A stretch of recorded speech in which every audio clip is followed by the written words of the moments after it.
el tema que estábamos conversando hace unos instantes a partir de este fallo de la Corte Suprema que suspende el alza de los planes de las ISAPRES. Vamos a tomar contacto con el ex superintendente de salud, Sebastián Pavlovich. Sebastián, gracias por estar con nosotros. Muy buenas tardes.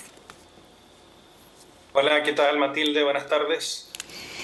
Este fallo de la Corte Suprema que impide aplicar esta alza del 7,6% y además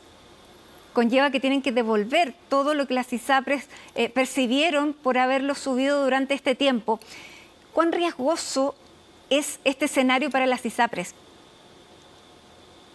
A ver, efectivamente impone una carga relativamente imprevista al flujo de caja, a los ingresos que tiene el sistema, puesto que aún en un escenario negativo se entendía o se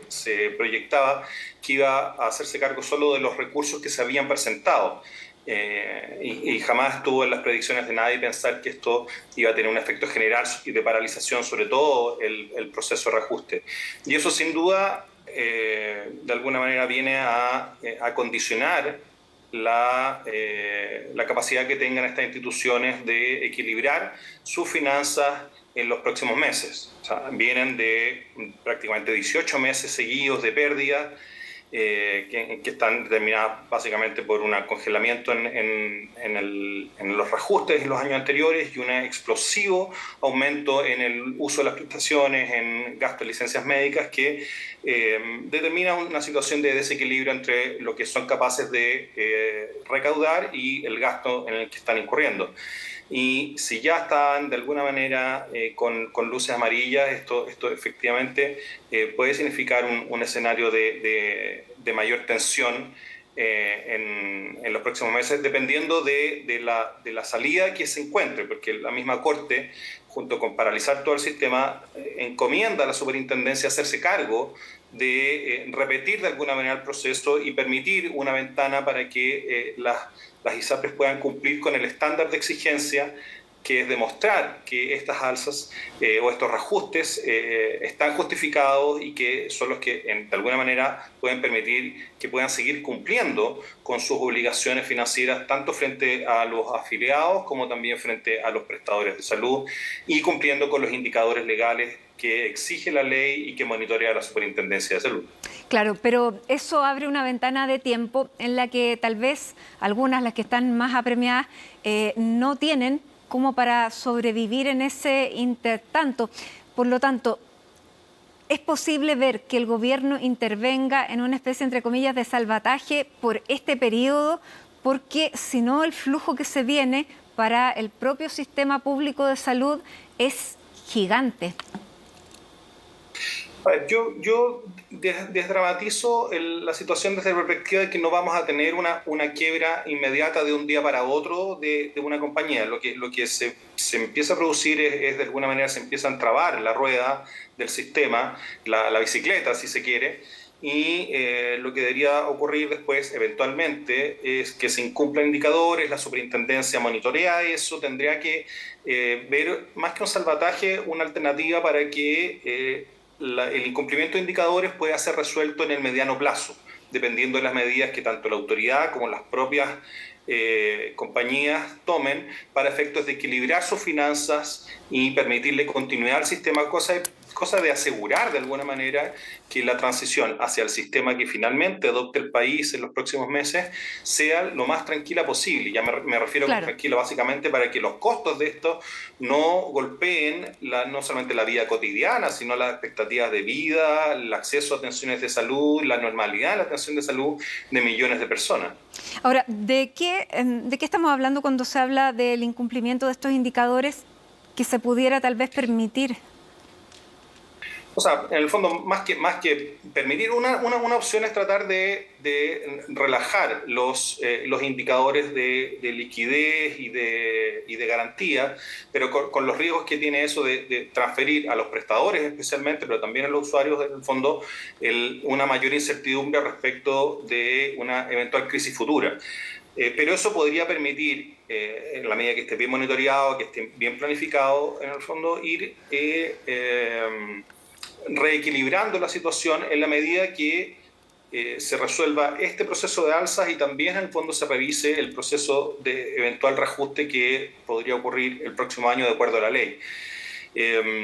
Y eso, en el fondo, ¿en qué se puede traducir? Se puede traducir en que exista un plan de ajuste y contingencia, no de corto plazo, sino de largo plazo, que impida o, por ejemplo, evite una eventual intervención de la autoridad a través de interventores o administradores provisionales, sino que las mismas ISAPRES, en el fondo, tomen las medidas y esto esté vinculado a contención de costos, por un lado, control del gasto por el lado de licencias médicas, por ejemplo, y que se permita un cierto reajuste. Para las ISAPRES probablemente lo ideal es que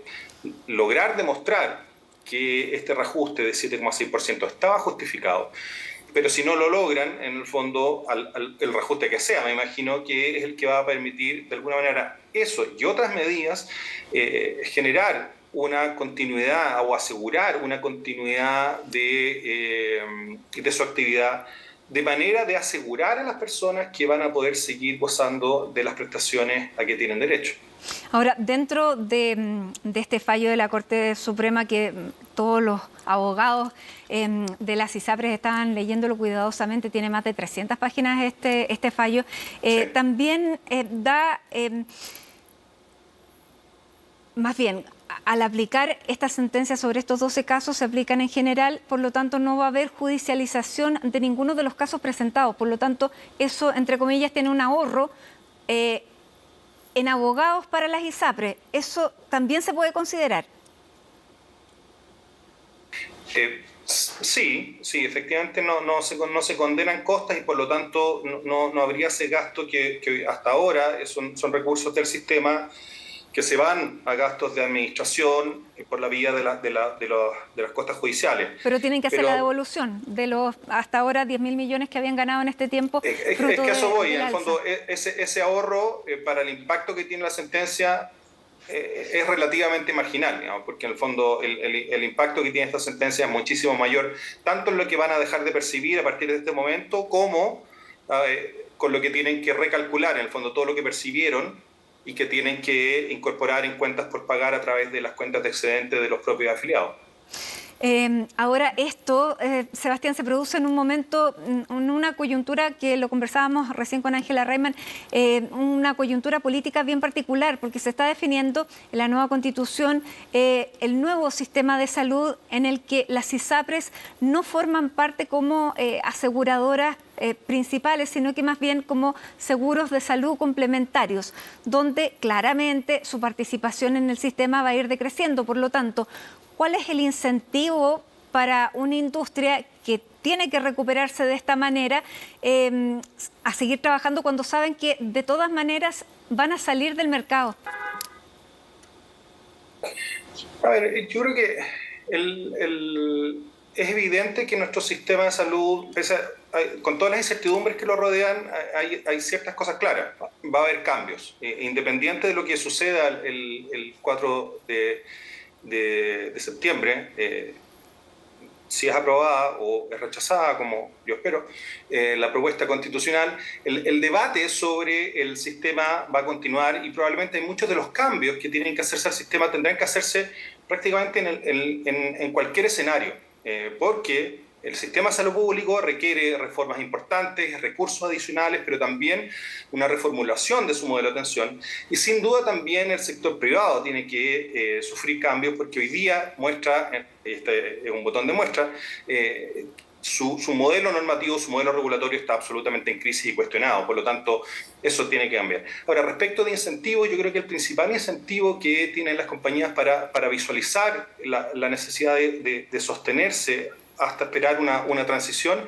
es que las necesidades de salud en todos los países van aumentando y que la voluntad de las personas es justamente a asegurar su atención de salud. En prácticamente todos los países donde existen sólidos e importantes sistemas de salud, hay un porcentaje de la población que no está disponible para contentarse con lo que le ofrece el sistema público y optan por seguros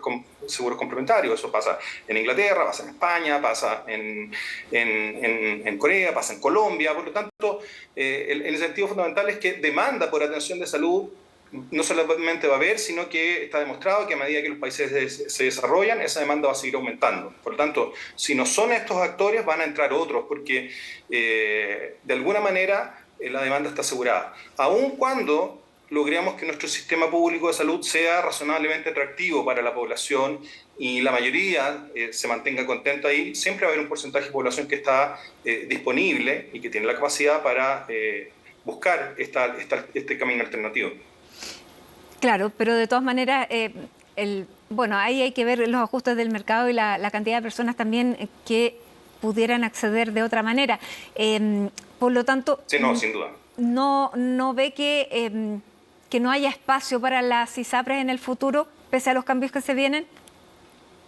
O sea, las ISAPRES, tal como las conocemos, sin duda ya no van a existir, porque por distintas razones hay espacio, o sea, hay una necesidad de una reforma. Ahora, me parece que si uno se acota, por ejemplo, a lo que tú planteabas del borrador de la nueva Constitución, quedó formulado en términos tan generales que permite un debate de política pública lo suficientemente amplio como para que acordemos un modelo como el colombiano, que si bien hay un fondo único que redistribuye recursos a instituciones privadas que intermedian esos recursos corregidos por factores de riesgo y por lo tanto en el fondo un sistema integral con participación del mundo asegurador a nivel del financiamiento de las prestaciones y por lo tanto eso es un modelo perfectamente posible a la luz del borrador constitucional. También podríamos avanzar hacia modelos donde sea un aseguramiento exclusivamente público y una red de prestadores básicamente sostenida por la red pública también, pero con participación de prestadores privados. Pero aún así, en modelos como ese, por ejemplo en inglés, hay un porcentaje de la población que además es creciente, justamente porque ya están cansados de las listas de espera, que toma la decisión de dedicar parte de su presupuesto personal o familiar a lograr o asegurarse atención de salud bajo lógicas de aseguramiento privado, que en general también tienen algún tipo de regulación que obviamente que no es la misma de la seguridad social, pero que justamente protege a las personas frente a las eventualidades. O sea, por ejemplo, pasó en Brasil, cuando se crea el Servicio Único de Salud, a los pocos años la necesidad de aseguramiento de las personas hizo explotar la demanda por salud complementaria y terminaron creando una superintendencia para controlar y para regular este aseguramiento complementario que había surgido por la incapacidad del sistema público de hacerse cargo de las expectativas y de las necesidades de salud de toda la población. En resumen, en este escenario de cambio, la adaptación de la industria es clave para subsistir y si no cubren la demanda unos, surgirán otros. Ese es más bien lo que se está planteando. Y finalmente... Sí, por eso te planteo que en el fondo la principal preocupación no tiene que ver con qué es lo que va a pasar con las compañías, porque el sector privado es flexible, tiene capacidad de adaptación. Lo más preocupante de una transición mal implementada o mal diseñada tiene que ver con cómo va a afectar la vida de las personas, cómo va a afectar su capacidad para acceder a las prestaciones de salud en las condiciones en las cuales están acostumbrados y cumpliendo con los contratos y con lo que la ley les asegura. Y finalmente, Sebastián, ¿cómo debieran tomar estas condiciones los prestadores de salud privados? Porque ahí también hay una incertidumbre de quiénes van a ser efectivamente los que puedan sostener las inversiones que han hecho. Sin duda los prestadores son un actor relevante que a mi juicio no debería ser solo un espectador de este proceso. Son un actor súper relevante tanto para la provisión de atención de salud en el sector privado como sin duda también en el sector público. Por lo tanto, el mundo prestador... No digo que tenga que estar nervioso, pero sin duda está en una posición expectante, porque además tiene una responsabilidad muy importante, incluso también en este proceso de crisis, porque la presión inflacionaria del sistema en parte también está dada por la forma en que se ha desarrollado el nivel prestador privado. En el fondo,